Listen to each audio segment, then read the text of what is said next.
ગીર સોમનાથના કોડીનારમાં સિંહોના ધામા સિંધાજ ગામે રહેણાંક વિસ્તારોમાં એક સાથે 8 સિંહની લટાર જોવા મળી છે। મધરાત્રે સિંહોની શાહી લટારના દ્રશ્યો સીસીટીવીમાં કેદ થયા છે। આ તસવીરો જુઓ, એક સાથે 8 જેટલા સિંહોની આ લટાર છે અને સ્થાનિકોમાં સિંહોની લટારથી હવે ભય વ્યાપી ગયો છે, ફફડાટ વ્યાપી ગયો છે। ગીર જંગલથી સિંધાજ ગામ દૂર હોવા છતાં આ સિંહો આ ગામમાં આવી ચડ્યા હતા। તસવીરોમાં તમે જોઈ શકો છો। વધુ માહિતી મેળવીએ ગીર સોમનાથથી સંવાદદાતા દિનેશ સોલંકી જોડાયા છે। દિનેશ, શું વધુ માહિતી? બિલકુલ પંકજ, ખાસ કરીને સિંહોની જ્યારે વાત કરીએ તો સિંહો આમ તો ગીર જંગલ વિસ્તારમાં જોવા મળતા હોય છે, પરંતુ છેલ્લા કેટલાક સમયથી આ ગીર જંગલ છોડી અને આ સિંહો છે તે રહેણાંકીય વિસ્તારમાં આવી પહોંચ્યા હોય તેવું લાગી રહ્યું છે, કારણ કે અવારનવાર અનેક સોશિયલ મીડિયાની અંદર વિડીયો છે તે વાયરલ થતા હોય છે અને તે જ પ્રકારે કહી શકાય કે આ કોડીનાર તાલુકાનું સિંધાજ ગામ છે કે જે ગીર જંગલથી ઘણું બધું દૂર હોવા છતાં પણ ત્યાં એક સાથે 8 સિંહોની શાહી સવારી છે તે આવી પહોંચી હતી। જો કે આ શાહી સવારીને લઈને લોકો ક્યાંક ને ક્યાંક ચિંતિત જોવા મળી રહ્યા છે, કારણ કે જે પ્રમાણે એક સાથે 8 સિંહોનું ટોળું ગામની અંદર ઘૂસ્યું હતું અને ત્યારબાદ ગામની બહાર એક પશુ છે તેમનું પણ મારણ કર્યું હતું, ત્યારે કહી શકાય કે હવે સિંહો છે તેમને જંગલ છોડી અને પોતાનું રહેણાંકીય વિસ્તાર છે તે બદલાયો છે અને ગ્રામ્ય પંથકની અંદર જોવા મળી રહ્યા છે। પંકજ જી દિનેશ, આભાર માહિતી આપવા માટે। તો તમે જોઈ શકો છો, એક સાથે 8 જેટલા સિંહોની શાહી લટાર સિંધાજ ગામ ગીર જંગલથી દૂર હોવા છતાં પણ આટલી અંતર દૂર હોવાના ગામમાં પણ સિંહો જોવા મળે છે ને એ પણ એક સાથે 8 જેટલા સિંહો।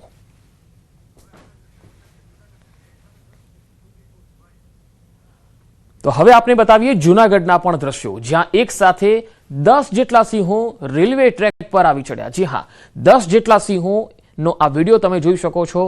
લોકો પાયલટે સતર્કતા દાખવી અને ટ્રેનને રોકી દીધી હતી। વન વિભાગને જાણકારી આપતા ટ્રેકરે સિંહોને રેલવે ટ્રેક પરથી હટાવ્યા। સિંહો રેલવે ટ્રેકથી દૂર જતા ફરી ટ્રેનને સાવધાનીપૂર્વક રવાના કરાઈ હતી। સાસણગીર કાસિયાનેર સેક્શનમાં આ ઘટના જોવા મળી। રેલવે ટ્રેક પર સિંહો આવી ચડ્યા અને આ ઘટનામાં રેલવે તંત્ર અને વન વિભાગની અસરકારક કામગીરી પણ રહી। વર્ષ 2024-25 દરમિયાન કુલ 159 સિંહોના જીવ બચાવાયા। ચાલુ વર્ષે અત્યાર સુધીમાં 101 સિંહોને સુરક્ષિત રીતે બચાવાયા છે। તો એક સાથે 10 જેટલા સિંહોનો આ વિડીયો તમે જૂનાગઢથી આ જોઈ રહ્યા છો। જૂનાગઢમાં રેલવે ટ્રેક પર આ 10 જેટલા સિંહો આવી ચડ્યા હતા, જે રેલવે ટ્રેક ક્રોસ કરતા જોવા મળ્યા। લોકો પાયલટે સતર્કતા દાખવી હતી અને તેના કારણે તમામ સિંહો છે એમને સુરક્ષિત રાખવામાં આવ્યા। હવે બે તસવીરો આપને બતાવીએ જ્યાં સિંહોની લટાર દેખાય છે। પહેલી તસવીર ગીર સોમનાથના કોડીનારની છે, જ્યાં એક સાથે 8 સિંહોની લટાર સિંધાજ ગામમાં જોવા મળી। આ ગામ ગીર જંગલથી ઘણું દૂર છે, છતાંય અહીંયા સિંહો દેખાયા। અને બીજી તસવીર જૂનાગઢની છે, જ્યાં રેલવે ટ્રેક પાસે 10 જેટલા સિંહ એક સાથે જોવા મળ્યા। ટ્રેકરે સિંહોને રેલવે ટ્રેક પરથી હટાવ્યા હતા અને તમામ જે સિંહો છે એ સાવધાનીપૂર્વક તેમને અલગ કરી અને ત્યારબાદ ટ્રેનને રવાના કરાઈ હતી।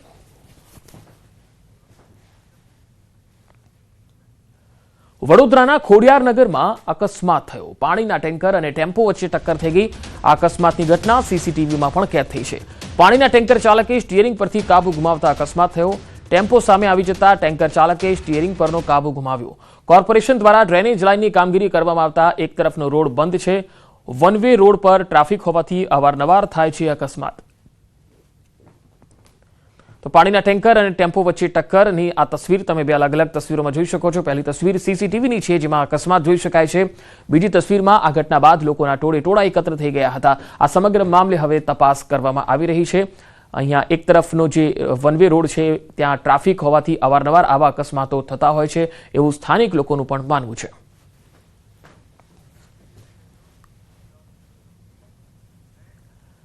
અમદાવાદ મુંબઈ નેશનલ હાઈવે પર અકસ્માત થયો। અહીંયા બેકાબુ બનેલું ટેન્કર હોટલમાં ઘૂસી ગયું। આ ટેન્કર હોટલમાં ઘૂસી જતા અફરાતફરી મચી। આ તસવીરો જુઓ, ગુજરાત અને મહારાષ્ટ્રની હદ પર તલાસરના દાપચરની આ ઘટના છે। હોટલના પગથિયા પર ઉભેલા વ્યક્તિનો જીવ માંડ બચ્યો અને તે ભાગ્યો હતો। ડ્રાઈવરે કોઈક કારણોસર સ્ટીયરિંગ પરથી કાબુ ગુમાવી દીધો અને આ ટેન્કર એ બેકાબુ બની ગયું અને સીધું હોટલની અંદર સુધી ઘૂસી ગયું। આ તસવીરો જુઓ। ઘટના બાદ હોટલમાં દોડધામ મચી ગઈ, અફરાતફરી મચી ગઈ। આખી ઘટના સીસીટીવીમાં કેદ થઈ છે। આ ઘટનામાં કોઈ ઈજા કે જાનહાનિ થઈ નથી। એક મોટી દુર્ઘટના જે છે એ સદનસીબે અહીંયા ટળી ગઈ છે એવું કહી શકાય। ઘટનાના સીસીટીવી ફૂટેજ સોશિયલ મીડિયામાં પણ વાયરલ થઈ રહ્યા છે।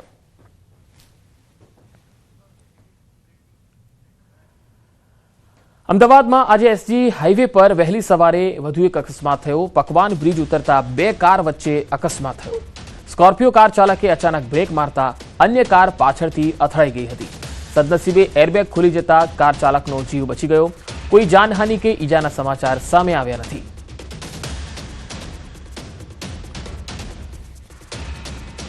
અમદાવાદના એસજી હાઈવે પર વધુ એક અકસ્માતની ઘટના બની છે. અમદાવાદના એસજી હાઈવે પર પકવાન બ્રિજ ઉતરતા આ અકસ્માતની ઘટના જે છે તે બની છે, જેમાં વહેલી સવારે એક સ્કોર્પિયો કાર અને કિયા સેલ્ટોસ કાર વચ્ચે જે છે તે અકસ્માતની ઘટના સર્જાઈ છે. સ્કોર્પિયો કાર ચાલકે અચાનક બ્રેક મારતા કિયા સેલ્ટોસ કાર ચાલકે કાર પરથી કાબુ ગુમાવ્યો હતો અને કિયા સેલ્ટોસ કાર જે છે તે પાછળથી સ્કોર્પિયો કારને પાછળથી ધડાકાભેર અથડાઈ હતી, જેમાં કિયા સેલ્ટોસ કારને ભારે નુકસાન સર્જાયું છે. જો કે એરબેગ ખુલી જતા કાર ચાલકનો બચાવ થયો છે, પરંતુ જે પ્રકારની આ સ્થિતિ છે આપ જે જોઈ શકો છો કે આ સ્કોર્પિયો કાર છે કે જેને પાછળના વ્હીલ પાસે જે છે તે ભારે નુકસાન અહીંયા પણ જોવા મળી રહ્યું છે. એટલે કે એસજી હાઈવે પર જે અકસ્માત જે સર્જાયો છે અને આ એક વધુ એક અકસ્માત છે કે જેમાં બે કાર વચ્ચે જે ધડાકાભેર કાર અથડાઈ હતી અને જેમાં એરબેગ હોવાના કારણે જે કાર ચાલકનો સુરક્ષિત બચાવ થયો છે. કેમેરામેન ખેંગા રાઠોડ સાથે સંજય ટાંક, ન્યૂઝ 18 ગુજરાતી, અમદાવાદ. વલસાડમાં પુત્રએ જ કરી માતાની હત્યા. ઉમરગામમાં બની એક દર્દનાક ઘટના. માનસિક અસ્થિર પુત્રએ માતાની હત્યા કરી દીધી. પોલીસને જાણકારી મળતા ઘટના સ્થળે દોડી આવી આરોપી પુત્ર કિરીટની કરી અટકાયત. સમગ્ર વિસ્તારમાં અરેરાટીનો માહોલ છે. મૃતક મહિલાના મૃતદેહને પોસ્ટમોર્ટમ માટે ખસેડાયો છે. તો આરોપી પુત્ર કિરીટની અટકાયત કરી લેવાઈ છે. પોલીસને જાણકારી મળતા જ તે સ્થળ પર દોડી આવી હતી. ઉમરગામનો આ બનાવ છે, જ્યાં એક અસ્થિર મગજના પુત્રએ પોતાની માતાની ઘાતકી હત્યા કરી દીધી. તો બે અલગ અલગ તસવીરોમાં તમે જોઈ શકો છો. માનસિક અસ્થિર પુત્રએ માતાની કરપીણ હત્યા કરી દીધી છે. પોલીસને જાણકારી મળતા જ તાત્કાલિક તેના પુત્રને ધરપકડ કરી લીધી. ભારત પાકિસ્તાન મેચને લઈને મોટા સમાચાર આવી રહ્યા છે. આખરે આઈસીસી સામે પાકિસ્તાન ઘૂંટણીએ પડ્યું. T20 વર્લ્ડ કપમાં ભારત સામે મેચ રમવા પાકિસ્તાન આખરે તૈયાર થયું છે. T20 વર્લ્ડ કપમાં ભારત સામે મેચ રમશે પાકિસ્તાન. 15 ફેબ્રુઆરીએ કોલંબોમાં રમાશે મેચ. આજે થશે મેચ રમવાની ઔપચારિક જાહેરાત. 15 ફેબ્રુઆરીએ કોલંબોમાં આ મેચનું આયોજન છે. આ પહેલા પીસીબીએ જાહેરાત કરી હતી અને પાકિસ્તાન સરકાર તરફથી પણ જાહેરાત થઈ હતી કે ભાઈ ભારત સામે મેચ નહીં રમે, પરંતુ આખરે આઈસીસી સામે પાકિસ્તાન ઘૂંટણીએ પડ્યું છે અને મેચ રમવાની જાહેરાત આજે ઓફિશિયલી તે કરી શકે છે. સાંતલપુર તાલુકાના કોરડા ગામે ઠાકોર સમાજનું બંધારણ તોડવાના મામલે સમાજે કડક પગલાં લઈ બંધારણ તોડનાર મગનજી ઠાકોરનો 1,51,000નો દંડ ફટકાર્યો. બેઠકમાં રાધનપુરના ધારાસભ્ય લવિંગજી ઠાકોર, કાંકરેજના ધારાસભ્ય અમરતજી ઠાકોર, કેશાજી ઠાકોર, સિદ્ધપુરના પૂર્વ ધારાસભ્ય ચંદનજી ઠાકોર સહિત મોટી સંખ્યામાં ઠાકોર સમાજના લોકો ઉપસ્થિત રહ્યા. ડીજે વગાડવા મુદ્દે સમાજના લોકોએ વિરોધ કર્યો, જે બાદ ગામ લોકોના કહેવા પ્રમાણે બંધારણ તોડનાર મગનજી ઠાકોરનો દંડ ફટકારવામાં આવ્યો. દંડની રકમ શિક્ષણ કાર્યમાં વપરાશે એવો નિર્ણય પણ લેવામાં આવ્યો. નોંધનીય છે કે પાટણના કોરડા ગામે ઠાકોર સમાજના આગેવાને જ સમાજનું બંધારણ તોડ્યું હોવાના આરોપો લાગ્યા હતા. કોરડા ગામના યુવા મહિલા સરપંચ કુમકુમ ઠાકોરના લગ્ન પ્રસંગે સમાજના બંધારણ પ્રમાણે ડીજે અને રાસ ગરબા પર પ્રતિબંધ હોવા છતાં ભવ્ય આયોજન થયું હતું.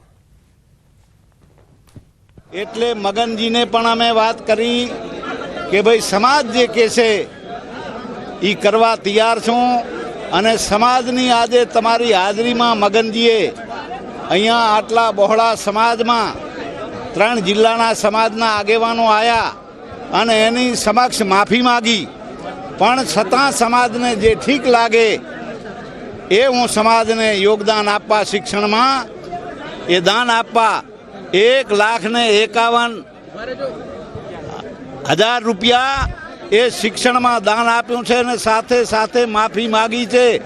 આજે દિવસ જે મારા ઘરે લગ્ન પ્રસંગમાં જે વાદ વિવાદ ચાલતો હતો એનું આજ મારા સમાજે ભેગા મળી અને સુખ શાંતિથી સમાધાન કર્યું અને સમાજે મને 1,51,000 રૂપિયા શિક્ષણ પેટે છોકરાને નિશાળમાં છોડીને આપવાના કીધા. એ સમાજે જે કર્યું એ હું શિરોમાન્ય રાખું છું અને મેં માફી માગી સમાજ જોડે. તો આજે રીતે દંડ નિયમ તોડીને દંડ ભરશે તો સમાજમાં ડીજેનું બંધારણ કાયમી રહેશે ખરી? આ રીતે થશે તો સમાજને વિનંતી છે કે બંધારણનું જતન કરવું દરેક વ્યક્તિની ફરજ છે. ચોક્કસ વિક્રમભાઈ માટે મને માન છે, મારા ભાઈ છે, પણ એમનો વ્યક્તિગત બાબત છે, એ વ્યક્તિગત કોમેન્ટ છે, એ સમાજની કોમેન્ટ નથી.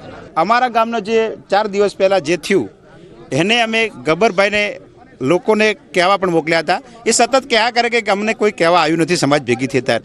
અમારા ગામના અહીંયા સહેદેવજી ખાનાજી કરીને છે તે પણ તેમને બોલાવવા ગયા હતા. સહેદેવજી ખાનાજી બોલાવવા ગયા પણ તે આવ્યા નહીં. એ તો એમ જ કે શેની મિટિંગ છે આવું જવાબ આપતા હતા.